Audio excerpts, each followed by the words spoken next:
இந்த நீதிபதி ஜி.ஆர். சாமிநாதன் அவர்களை அந்த பதவியில இருப்பதற்கு அனுமதிக்க கூடாது என்கின்ற வகையிலே ஒரு இம்பீச்மெண்ட், அவருக்கு எதிரான நடவடிக்கையை பாராளுமன்ற உறுப்பினர் கொண்டு வர வேண்டும். இந்த கோரிக்கையை திருமாவளவன் முன்வைத்திருக்கிறார்கள். அதை நாங்களும் வழிமொழிகின்றோம். இப்படிப்பட்ட ஒரு நீதிபதியின் மூலமாக நாளைக்கு சமுதாயத்தில் கலவரம் வருகிறது என்றால் இவர் பொறுப்பெடுப்பாரா? இவருக்கு ரிட்டையர்மெண்ட் ஆகி சம்பளத்துல பென்ஷன் வாங்கி போயிடுவாரு.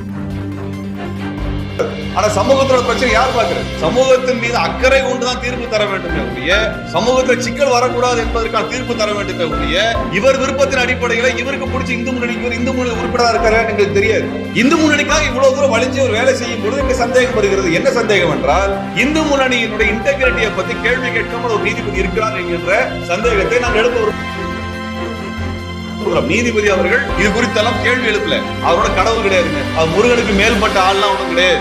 சம்பளத்துக்கு வேலை பார்க்கிறவங்க தான் எல்லாரும். அரசாங்கத்தில் அனைத்து துறைகளில் வேலை செய்யக்கூடியவர்கள் என்பவர்கள் கடவுள்கள் அல்ல, உச்சபட்ச அதிகாரம் கொண்டவர்கள் அல்ல. மக்களின் வரி பணத்திலே சம்பளம் பெறக்கூடியவர்கள். ஆகவே மக்களுக்கு பதில் சொல்ல கடமைப்பட்டவர்கள்.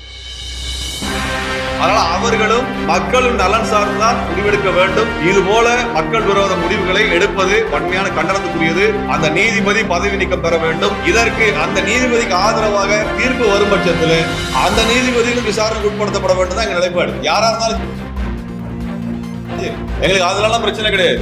ஒரு தனியான அமைப்பு நான் தீபம் ஏத்துறேன், நாளைக்கு இதே மாதிரி ஒவ்வொரு ஊர்ல இதை பிரச்சனை உருவாக்கினா அதுக்கு நீதிபதிகளா பொறுப்பு. நாங்கள் வன்மையான கண்டனம் தெரிவிக்கிறோம். நீதிமன்றம் என்பது விசாரணைக்கு அப்பாற்பட்டதல்ல. நீதிமன்றமும் அக்கௌண்டபிலிட்டி ப்ராசஸ்ல உள்ளதுதான்.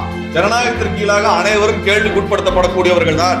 இந்த பிரச்சனையில நீதிமன்றத்தினுடைய நடவடிக்கைகள் என்பது அதிருப்தி அளிப்பதாக இருக்கிறது, ஏற்றுக்கொள்ள முடியாததாக இருக்கிறது. ஒரு தனி நீதிபதி ஒரு தனியான ஒரு கலவரத்தை செய்யக்கூடிய அமைப்புக்கு ஆதரவாக இருக்கிறார் என்பது அப்பட்டமாக வெளியே தெரிகிறது.